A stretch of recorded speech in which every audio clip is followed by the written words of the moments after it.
Hello বন্ধুরা, তোমরা কেমন আছো? আশা করছি তোমরা ভালো আছো আর আমিও ভালো আছি। আর এই যে আমি রুটি তৈরি করব, তার জন্য আমি আটার প্যাকেটটাকে কাটলাম। এবারে আটাটাকে ঢেলে আমি জল দিয়ে বেশ সুন্দর করে ডলে ডলে সানবো। তারপরে এটাকে আমি লেচি তৈরি করব।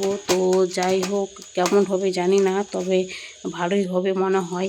তো তোমরা দেখতে থাকো যে আমার রুটিটা কেমন হয়। এটাকে আমি উনুনে নিয়ে গিয়ে আমি এটাকে ভাজবো। তো আগে ভিডিওতে আমি ছেড়েছিলাম যে গুড় আর চিড়ে খাওয়ার ভিডিও। আর আজকে বানাচ্ছি রুটি। তার কারণ কয়দিন ধরে আমাদের নিরামিষ চলছিল, 13 দিন ধরে। তো ওই জন্য ভাত আর সিদ্ধ পোড়া পোড়া তো না, মানে সিদ্ধ খেতে খেতে আমার অরুচি এসে গেছিলো।